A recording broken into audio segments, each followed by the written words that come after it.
All right, hello everybody.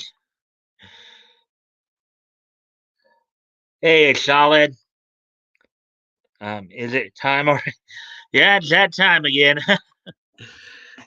But I'm distracted with a few other things. That's why I'm a little late, but not too late there. Ah, yeah. So there's three of us here. Um. Anyways, so how you guys doing tonight?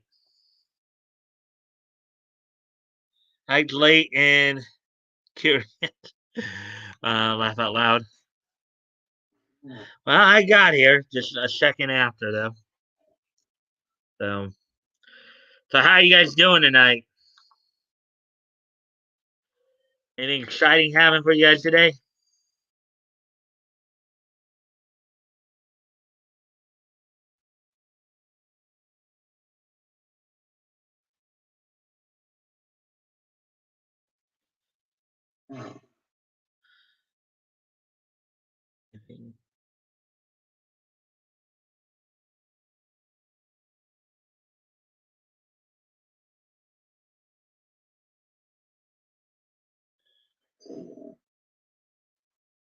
Hmm.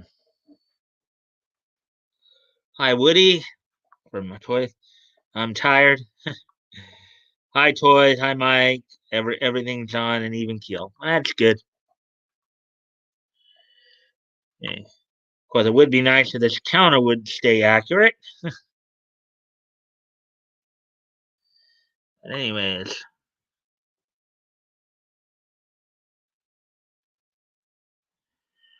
yeah. I'm just reviewing real quick what's on tap before I hurt my good legs acting up, and I need caffeine. Left alone. Uh,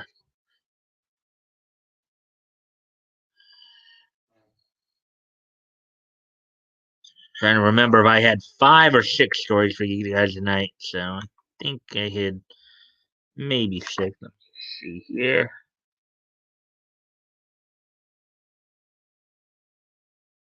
Yeah, I think I only had five tonight. That's right. Yeah, that's right. I did. I only had five stories tonight. So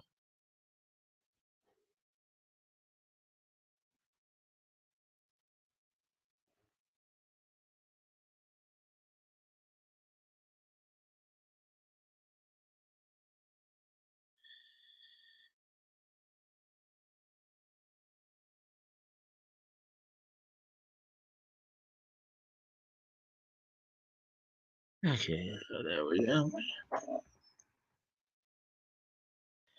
Alrighty then. Settling in here. All right, so let's see now. Oh, that's okay. I already saw that. Well, it looks like let's see, ATC, Solid, Woody, myself. We got four people in here. It looks like. Wait a few more minutes. I think I got five stories for you guys tonight. So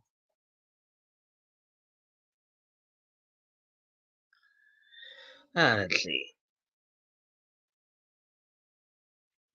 They have to send out a posse to find the. Well, we know that usually Anonymity's probably on his way home from work. Leto's probably getting ready for work and will probably be listening in when he goes to drive to work. Um, Fat Goat don't know what's up with him as of yet. Hopefully he'll be here soon. We know about Dave, Martin, and some of the others more sporadically. So, um, well, with all that, let's see.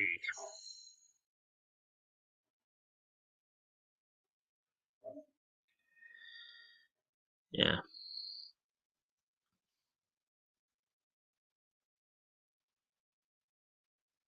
Hmm. Yeah. Okay. So I know I'm probably slightly distracted. I miss Dave Marks, but I do understand the desire to utterly boycott fascist Susan. Yeah.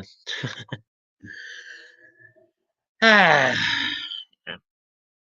that's understandable too. But anyways, I guess we'll kind of mention what's on tap for tonight. So I got 5 stories, 4 in the comics, 1 anime. There's some news coming out of the Simpsons comic, um, as well as Shadow Man from Valiant Comics. Let's see. We also have a little story from Stargirl and Stripe, a little profile piece there. Also, DC condemning anti-Asian racism. That's another story we'll be looking at. And then Bleach, how to get into anime and manga. Those are the 5 stories we're going to be looking at tonight. Let's see, we're a couple more minutes. Let's see, we'll wait till about the 10-minute mark, and then we'll only get started here. Excuse me a moment while I go off camera.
Alrighty then, I'm back.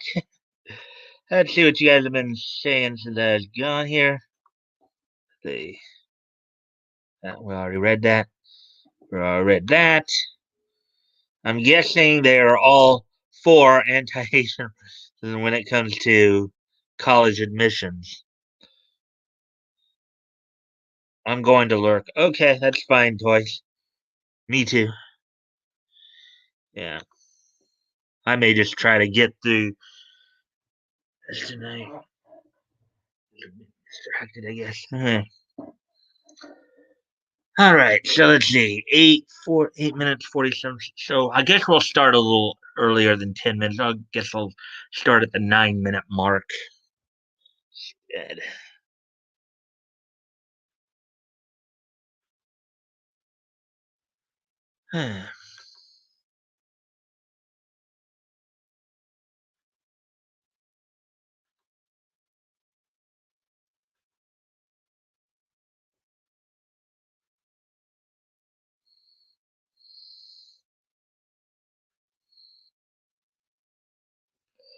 All right, let's see. Okay, we're actually now up getting close to 9.5. So, um,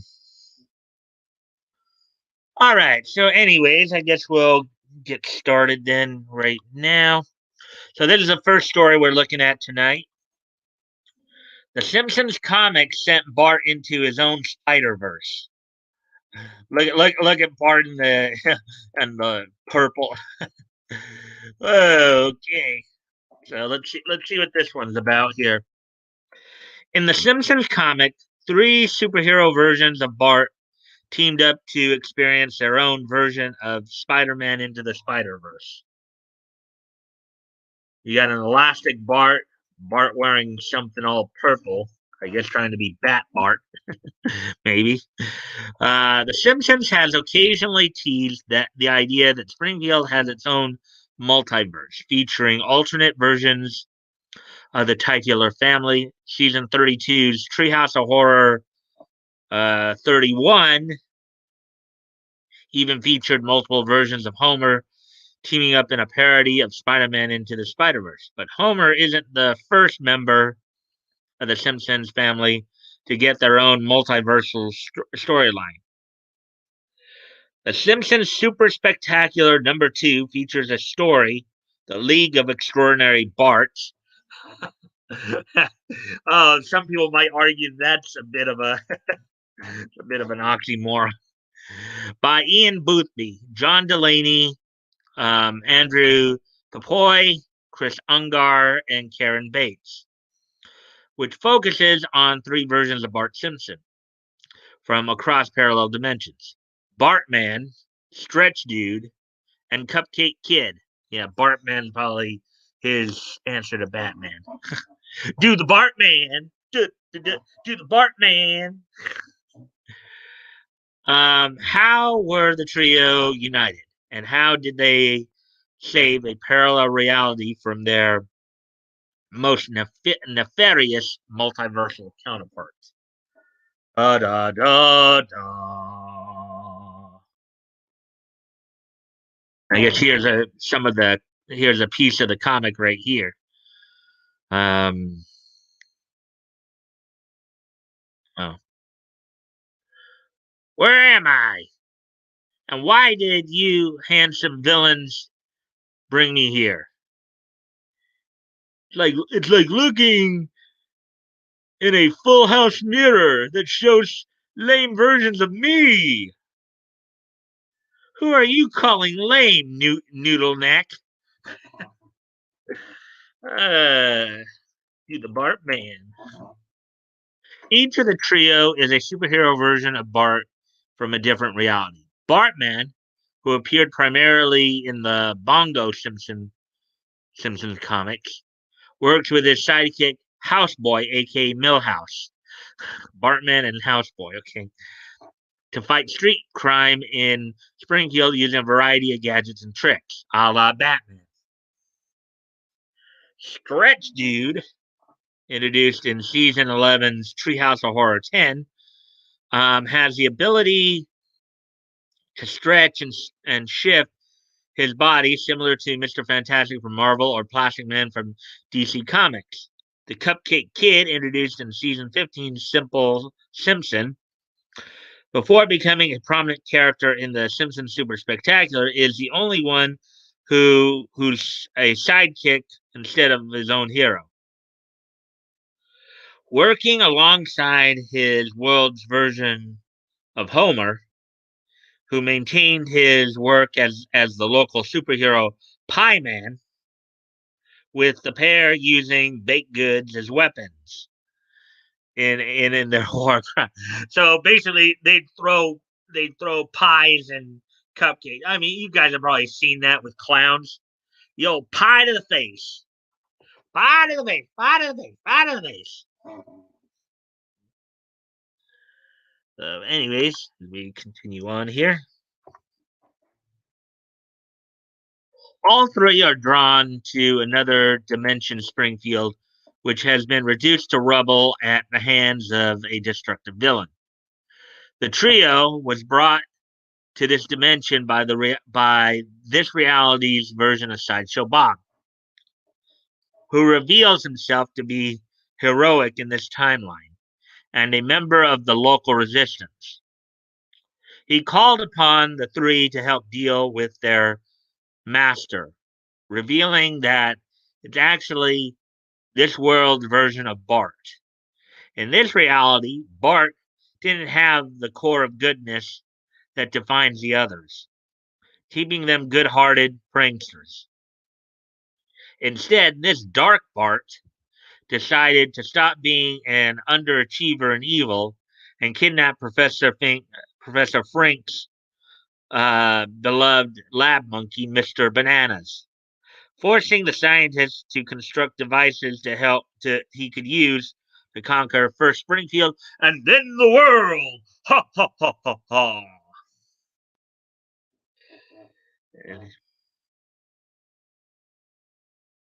This was fun. Listen, maybe we can team up again sometime. Sure. You could both use some pointers from the real deal. The real deal? Let me at him. I'll rub him out. Just kidding. Wherever agents of interdimensional evil lurk, they'll find themselves fighting the League of Extraordinary Barts. Do you think that somewhere out there's a League of Extraordinary Lisas? And they kind of look at her like, what you smoking, girl? uh, this evil Bart turns the local bullies into his elite police.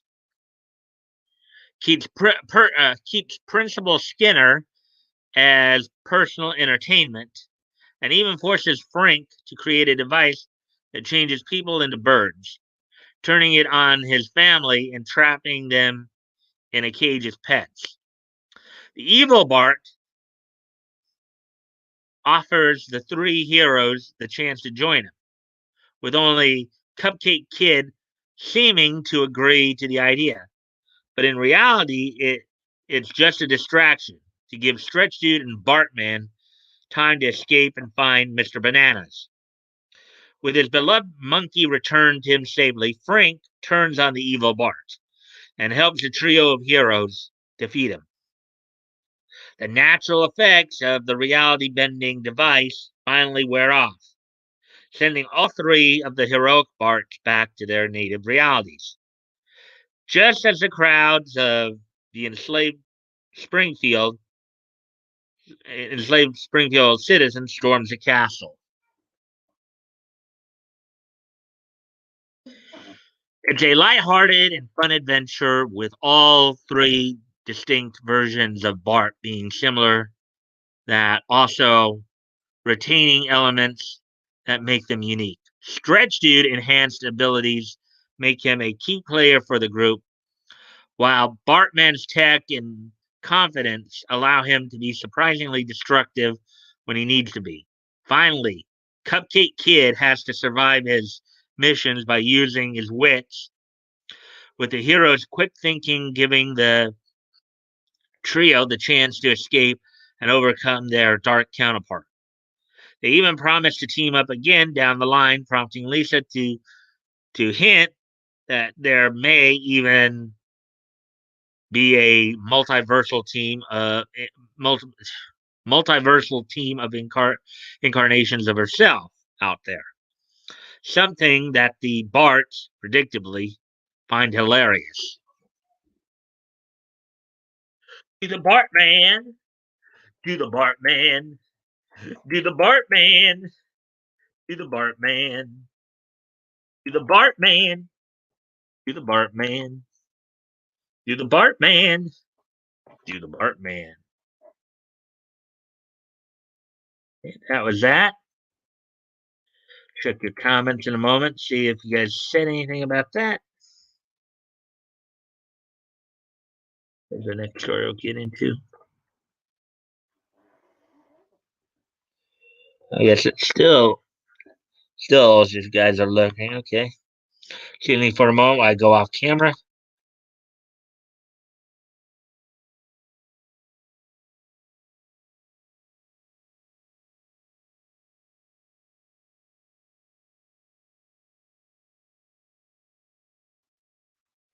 Alrighty then. So I guess we'll move on to the next article here.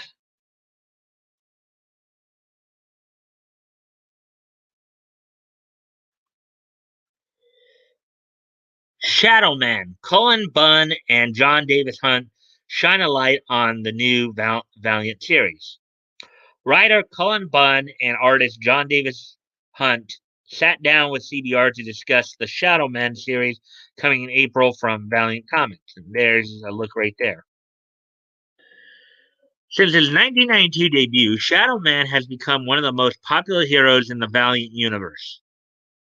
With its non-traditional roots in the voodoo-rich city of New Orleans, the protagonist, Jack Boniface, was a welcome celebration of the culture. Outside his life as a jazz musician and museum curator, Jack moonlights as Shadow Man, a hero who protects the world from the supernatural horrors lurking in the darkness. Now, Shadow Man will return in an all-new series debuting in April, with Shadow Man #1 already available for pre-order in local comic shops. CBR had an opportunity to sit down with writer Cullen Bunn of X-Men Blue, Venom, Lobo, and artist John Davis Hunt, 2000 AD, Clean Room, and The Wild Storm, who shared the direction for the new series as well as what new and returning fans can expect. Here, I guess, is the cover for the new Shadow Man, from Cullen Bunn um, and John Davis Hunt. Scary looking dude, huh? Anyways, let's see. Excuse me for one more moment here, guys. Now it says we're up to 4 people. Hello, fourth person. I hope you will enjoy the content here. Anyways, as always, guys, of course, I do appreciate any likes and shares you guys can help me out with to help get more people involved. So, anyways, here we go. Let's continue with this interview here. CBR, is there anything fans should know going into this new Shadow Man series? Is this a continuation of the story of Jack Boniface or an official reboot? Cullen Bunn. This series absolutely takes place in the world you know and love from the previous Shadow Man series. There have been some significant changes in the life of Jack Boniface, all resulting from events in the previous series. That said, readers can jump right into the book without any previous knowledge of Shadow Man. We'll give them all the information they need to follow along. Pretty much every issue, this is a new approach to Shadow Man. He has a new lease on life, a new grasp of his powers, and a new mission. For longtime readers, there will be some surprises. For new readers, this will be an introduction to a new kind of hero and a new kind of superhero horror tale. For both, it's going to be exciting. There will be mysteries aplenty, lots to talk about. John Davis Hunt, who is, of course, Cullen Bunn's the writer, John Davis Hunt's the artist. From a visual perspective, this relaunch has allowed me to add a bit of a refinement to Jack's costume. While he's Jack, but particularly while he's in his Shadowman garb. We didn't want to do a complete redesign, but hopefully fans will enjoy the subtle nuances to him, which I think bring out the best qualities of his previous design. And also add something a bit new. As he wields his shadow powers in a few new ways, that also allowed me to experiment with how those powers manifest themselves on the page. And again, I think fans will get a kick out of it. Now, Jack now affects and utilizes the shadows around him as he moves through the world, which I think can often look pretty cool. Here's a variant cover, I guess.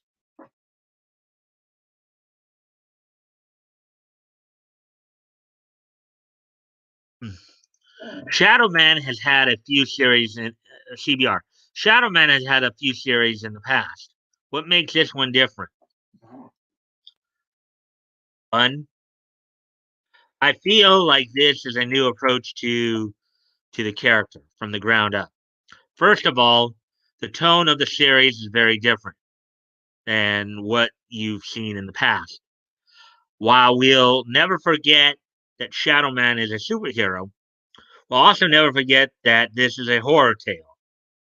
The threats Shadowman faces are dark and awful and challenging, all the way down to his soul.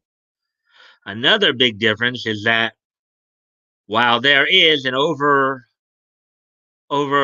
aching, uh, let's see, overarching story, each issue stands on its own as a story with a beginning, middle, and end. But it's sometimes a challenge, but we wanted to build up the series of frenetic energy and excitement with every issue. And we're putting Shadow Man on the move. He will no longer be a New Orleans only character. We'll see him doing a bit of globe hopping, new locations, new threats, new horrors, every issue. And speaking of new threats, we're introducing a new big bad who has a connection to Shadowman and goes to the very core of his origins. Davis Hunt. The multiple settings are great from an artistic point of view because it lets me draw a ton of new environments and cool locales. And Cullen has also used those locations to help theme each story. It feels like as Shadowman encounters each new story, he's also encountering a different aspect of the horror genre, which is really fun. It's like a horror world tour. There's another variant cover. Whoa, look at that.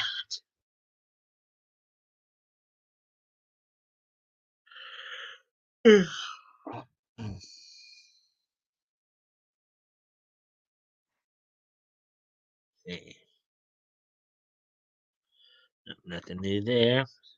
People are still lurking. Back down to 3. Okay. I'll be right back again, guys. Gotta go off camera here.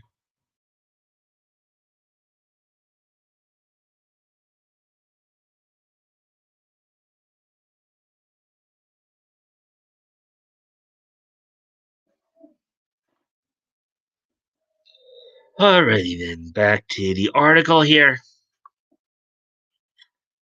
CBR. Previous runs have indicated that there have been others who have taken on the mantle of Shadowman in the past. Are there any plans to revisit the angle in the current series, or will this series focus exclusively on Jack as the main character? Are there any supporting characters you find particularly interesting?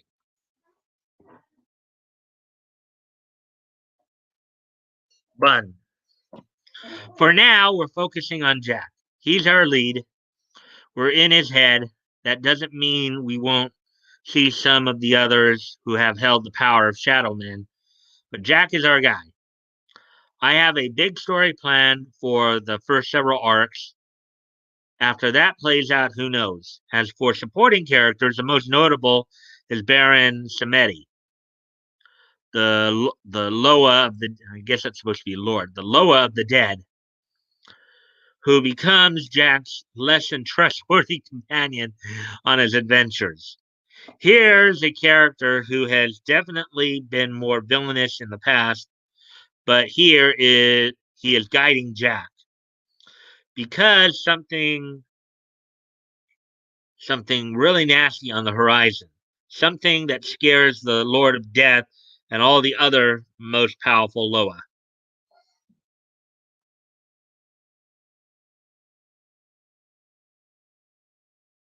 Davis Hunt. Baron Samedi is an awesome character to draw. Um, He works in many ways. He's sometimes the comedy foil, sometimes the wisecracking sidekick, and sometimes the ominous harbinger of doom. He's kind of sounds like Q of Star Trek fame. Let's see. He's really fun because there are moments when he seems completely benign, almost like he's Jack's friend. And then at other times, you're aware that there is something far darker there. It's fun to play around with that contrast and use it to make him an unsettling character for the reader. Also fun trying to get so many expressions out of a face, which is basically just a skull. He doesn't have lips or eyebrows or even eyes, really. So I tried to impart expression hmm, through the shifting of shadows over his face and his body movements. It's challenging, but good fun.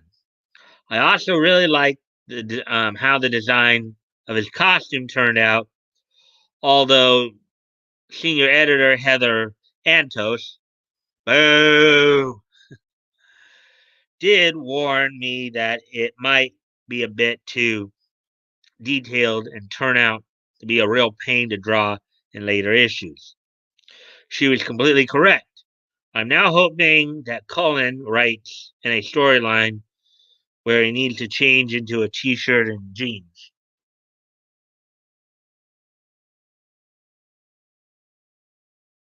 Man, all these variant covers you see.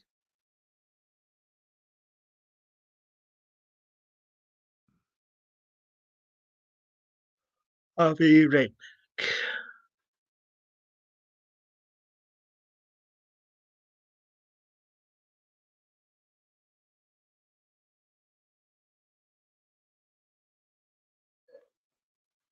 Anyways,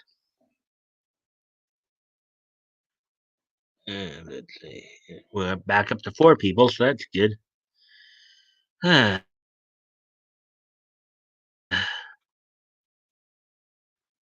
CBR, Cullen, you've explored dark characters before in your previous work.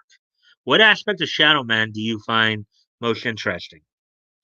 Fun. For me, Shadow Man is fun because he is pretty much the most powerful supernatural hero in the Valiant universe. At least he's one of the most important. He's a linchpin in this cosmic balance between life as we know it and complete entropy. But despite that role, he's just an ordinary guy deep down. He is not. He's not this fountain of supernatural knowledge. He's just like you and me, you or me. So the reader gets to experience the story for the first time right along with him. That makes a lot of fun to write these stories. Davis Hunt. As the artist on this book, I like it when the shadowy man punches the big monsters. Yeah, that would be kind of a very interesting graphic. The artwork has a decidedly dark and creepy feel, John. Where did you draw your inspiration? Davis Hunt. I wanted a I wanted the book to have a real illustrative feel when it came to the art. So I spent a lot more time than I have done in the past on adding in detail and texture to the world around Shadowman, which then let me play around with the shadows themselves and how Jack interacts with them. I then tried to carry that detail over into the monsters so we get to see quite a lot of gross stuff across the first arc of the issues.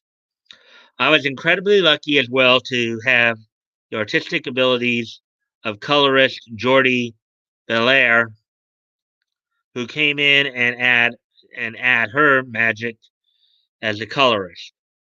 She really does add so much to the look and feel of the book. It's a really unique experience in comics because you have, in effect, two artists both bringing something to the final page, but they tend to do so one after each other. So I finish my work, and then the page goes off and comes back, and has transformed it into something really special. I'm really grateful. Bun. John's work here is breathtaking, isn't it? I mean, he doesn't just draw these horrible creatures and these awful events. He has astonished me with every creation. Um, there's a new character or monster or magical realm or creepy earthly location in every issue, and it's glorious to see. There's the panel right there of it.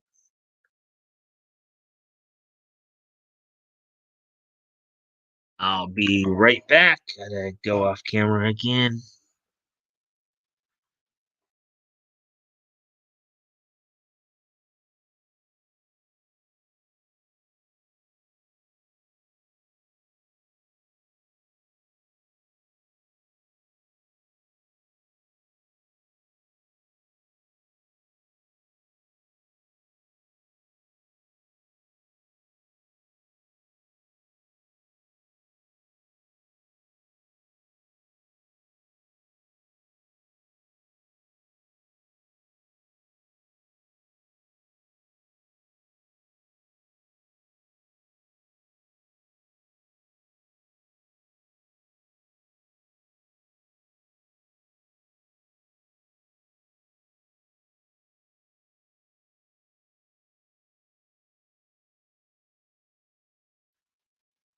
Alrighty, back to the interview here.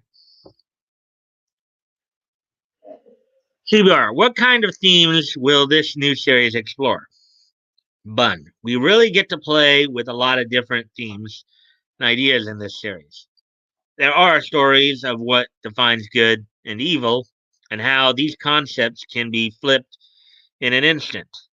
There are stories about crushing responsibility. There are stories about sacrifice, stories about power and addiction to power.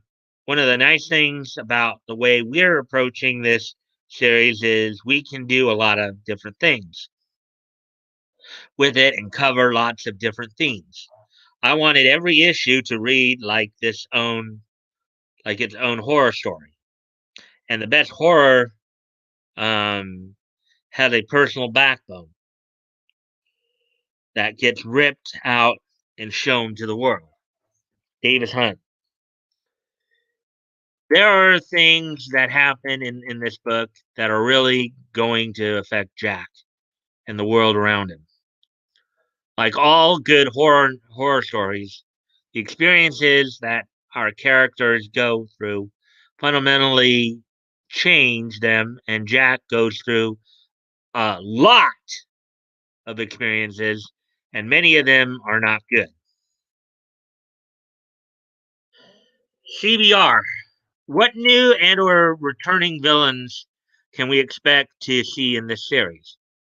But for now, we're focused less on returning villains, more on introducing new challenges and new threats.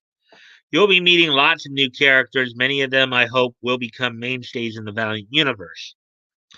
The biggest, of course, is the ultimate villain I mentioned earlier. The character is cemented in Shadowman's lore, but we have not seen them before. Once they burst onto the scene, containing them will be impossible. Davis Hunt. I think Cullen answered this perfectly.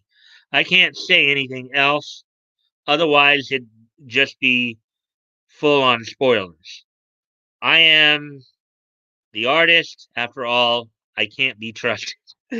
Shadow Man #1 will be available on April 28th and is available for pre-order at local comic book stores.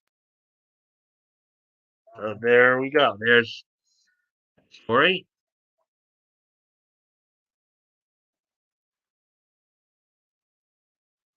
Let's see. Right on time here. So we're already up to 40 minutes, so that's pretty good. Got through 2 of the 5 stories thus far. Let's see. Uh, might be another slow night. It's okay. We can have them once in a while. Tomorrow night, hopefully, be a bit more lively. Everybody will be here to get into the chat and all that. I open up the studio as we open up the studio. Let's move on to the next story here. Let's see.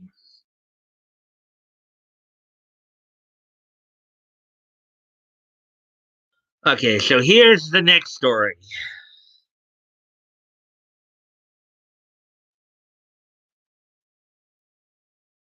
Here's the next story here. Justice Society. Stargirl's stepfather has the strangest superhero origin. From sidekick to stepdad to sidekick again. The life of Supergirl's mechanical sidekick is one of comics' most unusual origins. Because Pat Dugan was originally the adult sidekick to the kid superhero Star Spangled Kid. But thanks to the Stargirl television series on the CW, Courtney Whitmore's mechanical sidekick, Stripe, Stripe, has gained more attention than ever before. However, Stripe is perhaps one of the weirdest sidekicks in all of comics. Not many teen superheroes like Stargirl have a sidekick. Instead, they often tend to be a sidekick themselves or part of a team of their peers. Not only does Stargirl have a sidekick of her own, but an adult one at that, and not just any adult either. Her stepfather, Pat Dugan, who was, as I said, the adult sidekick to the Star Spangled Kid back in the 40s there. Dugan began his superhero career in Jerry Siegel and Hal Sherman's Star Spangled Comics #1 in 1941 as the sidekick to another teen superhero, the Star Spangled Kid. After helping young Sylvester Pemberton take down a group of Nazi spies, Dugan became the hero Stripesy. To support his new crime-fighting partner, the pair would have many adventures as part of the Seven Soldiers of Victory and the All-Star Squadron. Now, one of the other things too here is that Pat Dugan was the chauffeur for Sylvester family, who were pretty well off. Pat Dugan entered the present day through his adventures with the Seven Soldiers of Victory. During their adventures in the 40s, they were lost in time, with Dugan being stuck in ancient Egypt until he was rescued by the Justice League of America. Continued helping Pemberton and had a child, Mike, with his wife Maggie Shaw. Dugan's life changed drastically when Shaw left Dugan, leaving him to raise his son on his own, and the death of Sylvester Pemberton at the hands of the Justice Society. And then here's the Star Spangled Kid and Stripesy here from back in the 40s.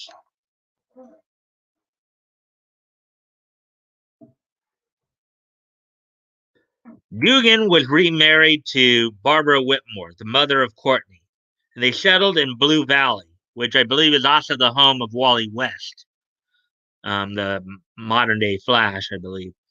While rummaging through Dugan's belongings, Courtney found Pemberton's old cosmic converter belt. Courtney found this as a source of amusement, making fun of the fact that her stepfather was the only adult sidekick to a teen hero in history. She found it so amusing that she put on the belt herself and wore the Star Spangled Kid costume to her school dance to annoy her stepfather even more. The pair were attacked by Dragon King's minions during the dance, which is when Dugan decided to deploy his new superhero identity, the superpowered armor Stripe. In Stars and Stripe by Jeff Jones and James Robinson, the pair formed a new heroic duo. Courtney as the new Star Spangled Kid, and Dugan leaving the moniker of Stripesy behind for his Armored One Stripe, Special Tactics Robotic Integrated Power Enhancer. Dugan built the armor himself. It's far from the first venture into engineering superhero tech. He also built Sylvester Pemberton's Star Rocket Racer, as well as the Steel Eagle for the Justice Society of America, when he worked with them in a supporting role.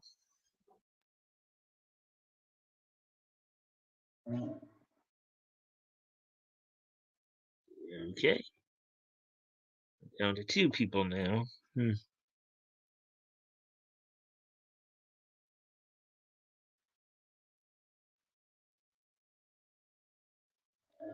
Despite his role as Stargirl's sidekick, Stripe has struck out on his own and supported other heroes in the past, as well as helping the JSA in a support role, a team Courtney was also a part of. He once teamed up with Shazam and Starfire on a mission to retrieve the Spear of Destiny. He also helped Superman ally Steel, with whom he shares an affinity for superpowered armor. Now, however, and of course, those that were noted in the Justice League Unlimited cartoon too. You see, Stargirl and Stripe and Stripe. Oftentimes, I think in one of the episodes, you actually saw Stripe and Steel working together on some of the tech in the Watchtower. Now, however, Stripe mostly stays out of hero work, with Dugan focusing on family life and raising his young daughter Patricia. Um,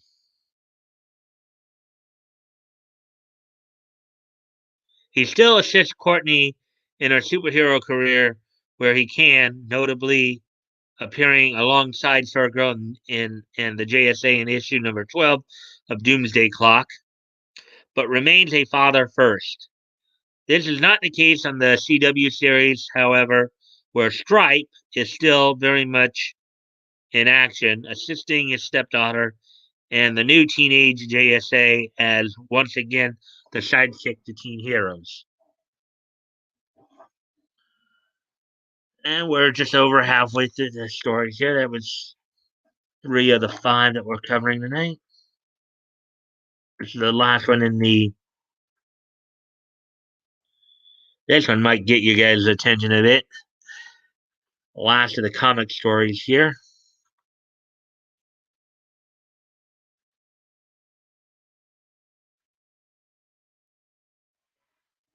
48, 47.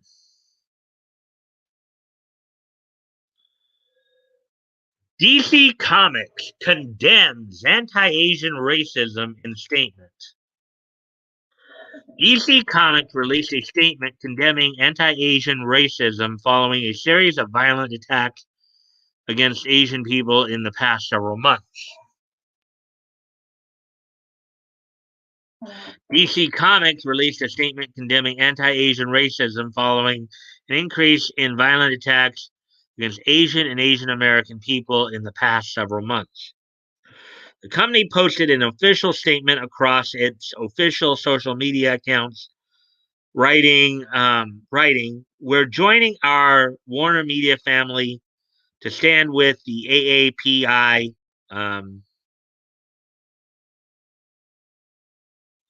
I guess that's Asian American Pacific Islander community, and condemning the recent rise in anti-Asian hate crimes, as well as all racist acts.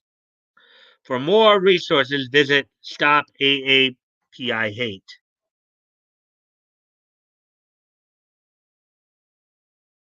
Posted as a graphic, the statement began, "Hate has no home here. Our stories wouldn't exist without diverse voices and perspectives. We condemn racism and xenophobia in all its forms, including the rise of anti-Asian hate crimes in recent weeks and since COVID-19 pandemic began." DC went on to explain that it stands in solidarity with the Asian community, as well as our family of Asian American and Pacific Islander colleagues, fans, and storytellers. DC ended the statement by once again directing fans to stop AAPI hate um, for more resources.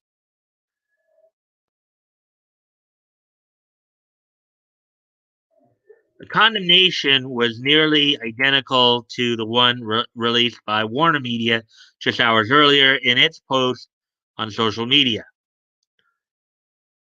Warner Media also wrote, "The violent attacks on Asian Americans are something none of us should tolerate."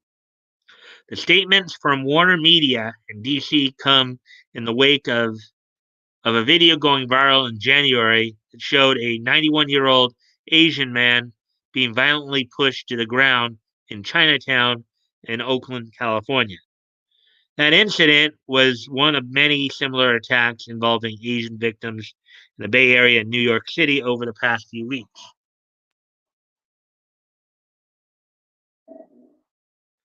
Among the other incidents was one involving a 52-year-old Chinese American woman who was attacked outside a bakery in Flushing, Queens on February 16th. Two Asian seniors were also recently assaulted on the subway in separate attacks.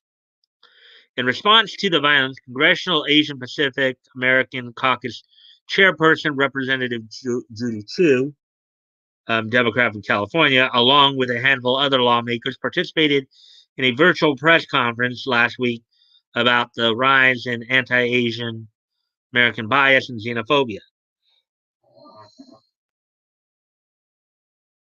During the press conference, Chu noted that what started as dirty looks and verbal assaults at the beginning of the pandemic escalated to physical attacks and violence against innocent Asian Americans. She added, "Just as many Asian Americans are preparing for the Lunar New Year over the past few weeks, we saw a surge in anti-Asian violence. Asian entertainers, including Jeannie Mai, The Talk, Daniel Day Kim, Raya and the Last Dragon, and Daniel Wu, Into the Badlands, have also voiced concerns and shown support for the Asian community by using their platforms and raising money to combat anti-Asian racism."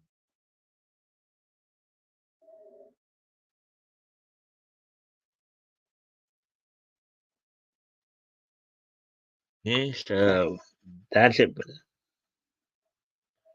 Like Leto's here. Hey, Leto. Hey, Mike Solid, Woody Toys. How are y'all? Yeah, this might be another short night. Well, actually, kind of funny. We actually ended up going almost full time, I think, last night, or actually, maybe not. I don't remember, but I have kind of another short, quick night tonight, just simply because I think people are a little. Hey there, Leto. Um, guess you're on your way to work. I'm getting ready to work, so sorry if I don't talk. But yeah, that's cool. I get it. Figured that solid, solid, solid as a rock.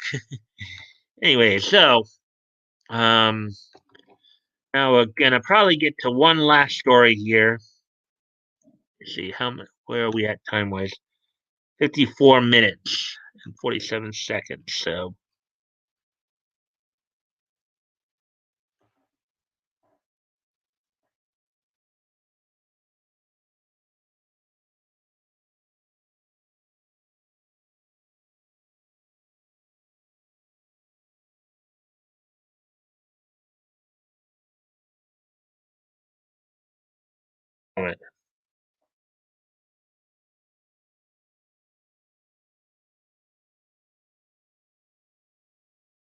All right, so this is going to be the last story of the last main story of the night, guys. Um, I'm solid now.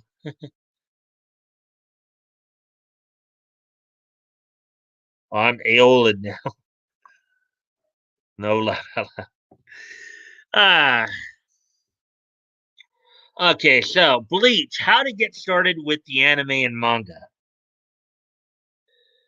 Bleach is one of Shonen Jump's most beloved classics. Here's how existing fans and newcomers can dive into this vast franchise.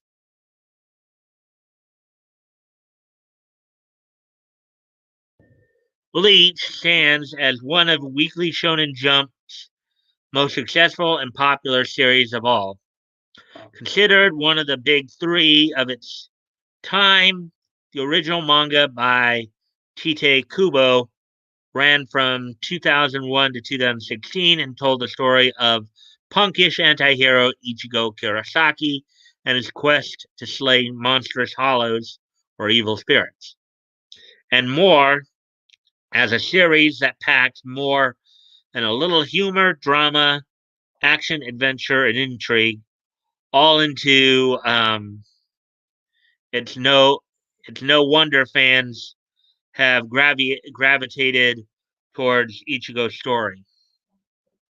How much with 74 volumes in all, Bleach is undoubtedly um, a lengthy franchise and can be seen dawning um, to newcomers looking to dive into the iconic series.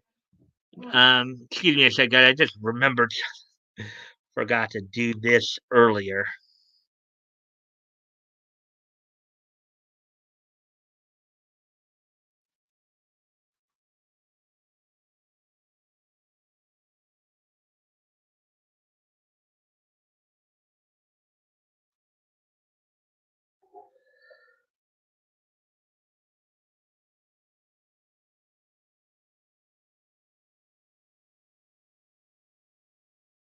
It should show you just how mentally out of it I was, or not, maybe not mentally out of it, but just how distracted I was tonight.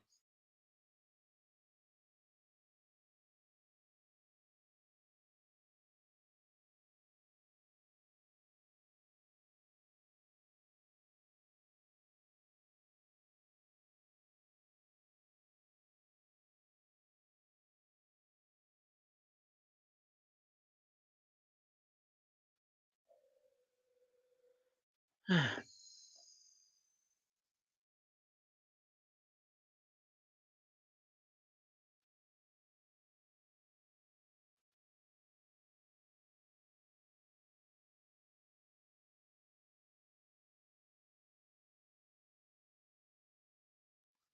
right, there we go. Even I kind of slipped up. I forgot to share my own stuff earlier. That's how distracted I was. See, that's my fave band. Um, Sad to see them go as a band.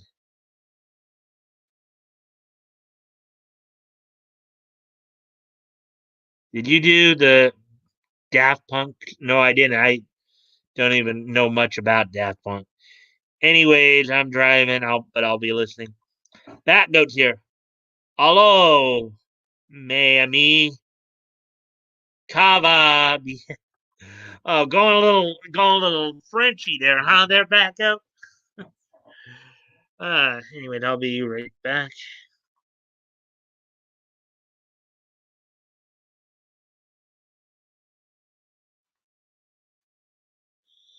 All right. Well, anyways, back to the article here. Let's see, where were we? With 74 volumes in all, Bleach is undoubtedly a lengthy franchise and can seem daunting to newcomers looking to dive into the iconic series. Thankfully, the popularity has also resulted in several avenues fans can pursue when deciding where to read the manga or enjoy viewing the anime.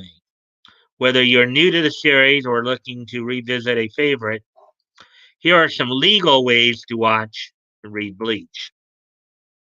How to read the Bleach manga. The Bleach manga series, while certainly a lengthy one, has since come to an end, meaning that newcomers know precisely how much room to clear up in their bookshelves if they would like to collect all 74 physical volumes or 25 3-in-1 omnibuses. Physical copies can be found for roughly $9.99 each from Barnes& and Noble, Amazon, Right Stuff Anime, and various other retailers. Barnes& and Noble's online catalog also offers novel tie-ins such as Can't Fear Your Own World, an ongoing series.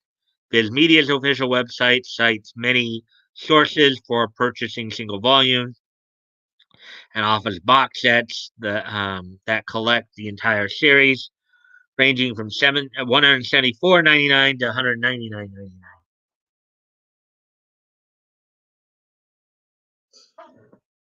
Readers looking to check out Bleach in its digital form can use many of the same retailers and often at a discounted price too. Barnes and Noble Barnes and Noble digital Bleach volumes are available to read on Nook, while Amazon also offers them through Kindle and Comixology for about $6.99 per volume. For $1.99 a month, you can read all 686 chapters of Bleach through Viz Shonen Jump's monthly subscription, along with other iconic series like Dragon Ball, Naruto, One Piece, and plenty more. It's an excellent resource for anyone interested in reading more manga. Plus, there is a free 1 week trial once you sign up. You cancel anytime. How to watch the Bleach anime and movies. With more Bleach anime on the way to cover the manga's final arc, this is the perfect time to check out the series' original run. The anime, which aired from 2004 to 2012, is available via multiple streaming services with DVD and Blu-ray options through though exact availability might vary based on region and language. Crunchyroll offers all 366 episodes from the original run, while Netflix has the first 5 seasons, about 109 episodes, and 3 movies, including live action adaptation. Hulu also offers the entire anime for subscribed users in both subbed and dubbed.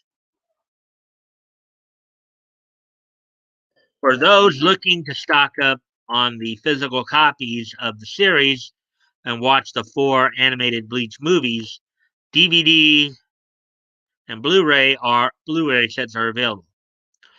For the series, DVD and Blu-ray sets, of which the latter are still being released, can be found on Viz's website, along with single and double feature packs of the films. Amazon, Target, Right Stuff International are also indicated as options through Viz Media. Anime fans may also note Bleach's anime has not yet covered the entire manga, regardless of the streaming platforms used. Since the anime concluded before the manga, the Thousand Year Blood War arc wasn't animated. Thankfully, that's set to change later this year, so there's no better time for fans old and new to get excited and check out the entire series. There we go.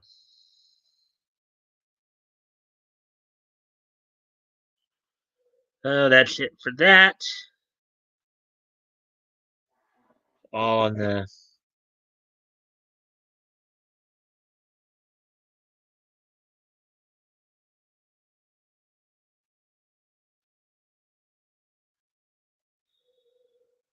Well, I can speak it. Oh, Leto said, "Hey, back up." Well, I can speak it. Yeah. Leto, solid woody toys. Hey, Leto, back up. Let's see. Leto, put down the donut. Let's see. P.S. The C with the accent said equals a soft sound, so it sounds like an S. The more you know. Yeah, well, my S's don't sound all that great all the time. Back up. So, hiya, bats. Hey, hey, just getting home, making something to eat, and be listening in. Hey, Anon. Hey, Anon. Bon appetit. You too. Anon, I'm gonna spark a bowl and eat my McDonald's, so I'll join you. Evening, gentlemen. I recommend um, High Rise Invasion. Hmm, I'll spark as well. All right, so I've gotten through the 5 stories tonight. They were just past the hour mark. Excuse me a moment. I got to go off camera for just a quick moment here.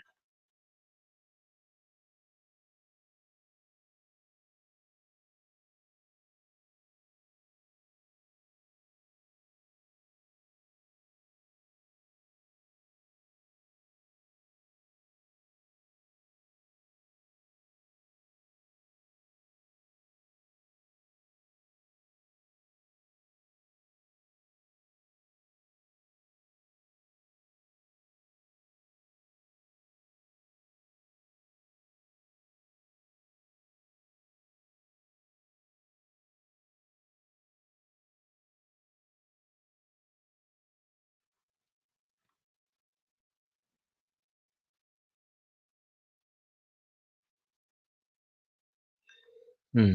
Anonymity. All right, so um, you guys excited for tomorrow night when Batgoat and I open up the studio for everybody for people to join us in the studio? We'll just hang out and talk whatever niche comes to mind. Hopefully we'll look back on some stuff. And then of course we'll return to the comic retrospect next week. So, I think we'll be getting into February of 1937 next week. We'll come back.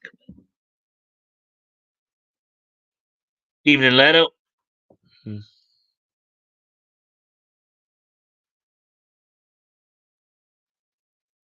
Hmm.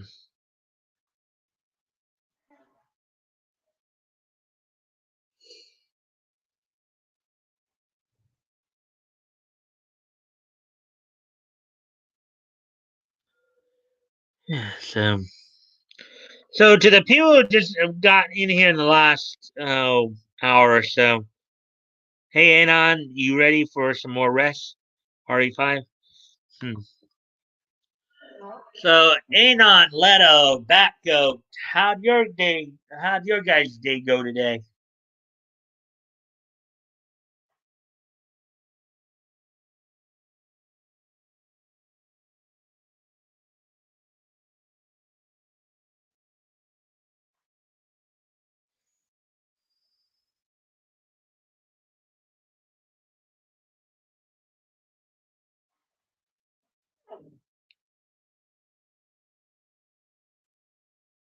Woohoo!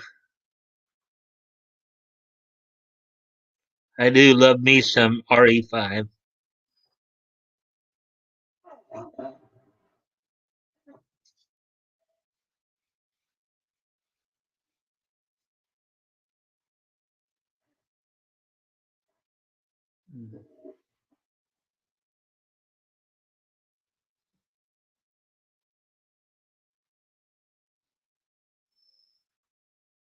Good. It was crap. I was hungover from trip. Oh, you were still hungover? Oh boy, that doesn't sound fun. cut wood this morning, got groceries after, took a nap, then did a shift at the theater, and then Buddy's Pizza Place after. Yeah, brought stonks too. Okay. Hmm. All right. Well, I know, and I know earlier. I know ATC was saying he was wanting to lurk. I know Woody felt like just lurking earlier. Um, and I know tomorrow night we're gonna probably be a bit more active because we're gonna have people in the studio with background me. We're gonna just be hanging out, talking, whatever. So, and I know Batgo, you said you're not feeling too well. So, why don't we do this? Why don't we start to wrap up? I want to know if you guys are ready for this day in each history. Maybe we'll wrap up a little early tonight so everybody can get a little more rest. I can get whatever basically whatever's distracting me out of my system here and go deal with that. Um, Take care of that. How about Larry Storches? Larry Storch. I remember he was a voice actor with Funimation. Storch. Neat it up. All right. So let me see. 715, 2001, 2011, and 2006. Okay, so yeah, I can go ahead and clear that out.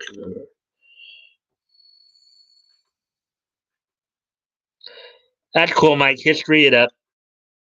Nietzsche. All right. Okay, so without no further ado, I'm gonna just kind of wrap this up a little early tonight. I'll give everybody a chance to maybe go get some rest. Today being Thursday, February the 25th, 2021. Let's take a look back on this day in each history.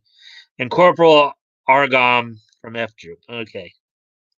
Well, let's go ahead and take a look back on this day in each history. Let's see now. Let's see. 15. Okay.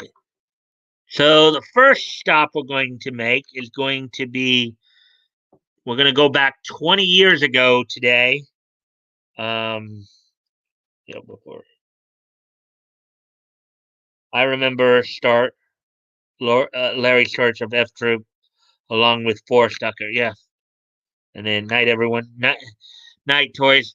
So with that, let's see. So going back to 2001 here, 20 years ago today, the WWF hosted its No Way Out pay-per-view from the Thomas and Mack Center in Las Vegas, Nevada. This was the night where The Rock had defeated Kurt Angle for the WWF championship. Also on the card, the three stages of hell match between Triple H defeated Austin in the three stages of hell match, in which Austin won the wrestling match, and then Triple H beat him two straight in the street fight and steel cage match. Um, also on the night, you saw the Dudley Boys retain the WWF Tag Team Championships over Edge and Christian and the Brothers of Destruction, Kane and The Undertaker, in a tables match. Stephanie McMahon Helmsley defeated Trish Stratus. Chris Jericho retained the Intercontinental Championship in a fatal four-way over Chris Benoit, Eddie Guerrero, and X-Pac, and then Big Show defeated Raven for the Hardcore Championship. So that happened on this date 20 years ago today. So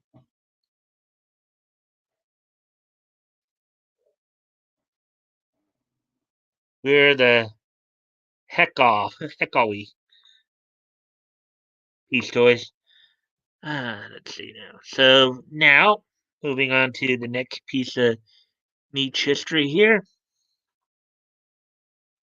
Move ahead from that point to 5 years later, or 15 years ago today. On this date in 2006, Manglobe Studios released the cyberpunk anime series Ergo Proxy. It's a pretty cool one. Um, so on this date in 2006, 15 years ago today, Manglobe released Ergo Proxy. Um,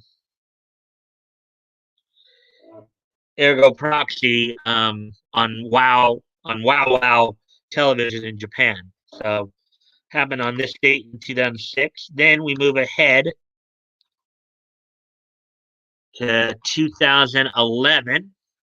On this date, 10 years ago today, um, Mickey's Mouse size ended its very brief short run on Disney Junior, lasting only 2 weeks. Mickey's so on this date in 2011, 10 years ago today, Mickey's Mouse size ended its 2 week run on Disney Junior. Very short lived series, as it were.